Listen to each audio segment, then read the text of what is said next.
You know, yes, this is a celebration of our Constitution, but it is a very somber evening because of the loss that we all just incurred. I've talked to many of you here, and the level of grief is all over the spectrum. You know, there's stages of grief. It starts with denial, goes into anger, goes into bargaining, and then depression, and finally acceptance. And people bounce around in those areas. And there's been lots of tears that have taken place, and so many never met Charlie. They didn't know Charlie, and they're trying to figure out, you know, why is this so emotional and so deep within them. There was an Orthodox Jew that wrote a little excerpt that I think sums it up really well. I just wanted to read it real quick as we continue here.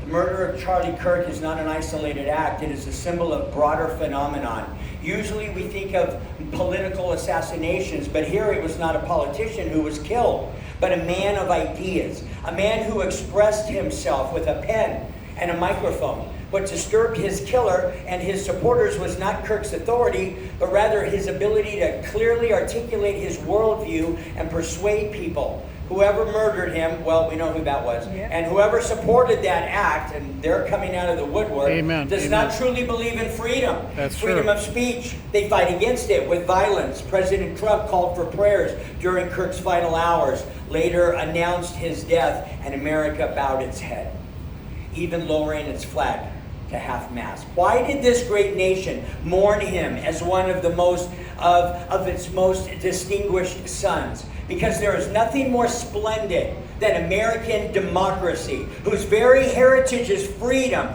freedom that recognizes the essence of free speech. The Founding Fathers gave their lives so that every individual could express an opinion without fear. Charlie, with his resolute voice, joined their ranks. He fell solely because of his steadfast commitment to truth, the very thing the progressive left fears most, for truth threatens its existence.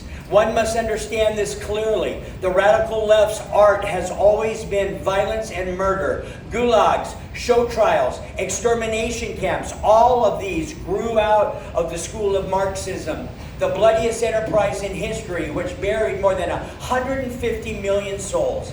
Even within communism itself, dissenting voices were silenced. Stalin persecuted Trotsky simply because he had a pen and differing opinions. Today, communism has aligned itself with woke culture, which is nothing but a grand masquerade of false peace, a cover story for the fascist violence of the radical left. This moment marks a turning point in the cultural struggle of Western democracies. They must recognize that this is a war of violence versus freedom of speech. They must unite against the radical, ultra-liberal left, which silences opposition through intimidation and assassination. In a proper country, all journalists would have issued a clear statement against this violent assault on freedom of expression.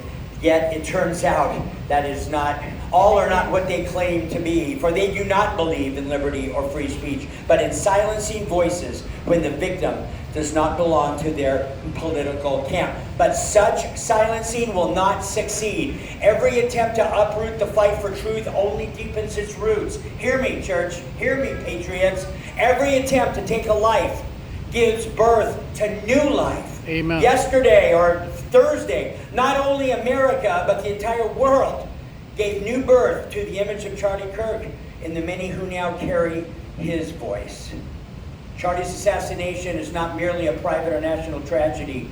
It's a call to action for the free world. Amen. A call for Amen. revival. Amen. To raise the banner of liberty, to zealously guard the right to speak and express one's opinion, and to wage cultural war against those who choose the easy life of lies. For as long as there are men and women willing to die for speaking the truth, Western civilization will not cease to live. The army is awake and we have work to do. Amen. This Constitution is worth defending. Amen. Amen. And Charlie led the way. Amen. And in his absence, we will march, we will unite, and we will push back the forces of evil that are trying to destroy what this great, great land is all about. Amen. Amen. Okay, now I'm going to turn it over to Commander of Region 6, Military Order of the Purple Heart, who is Mr.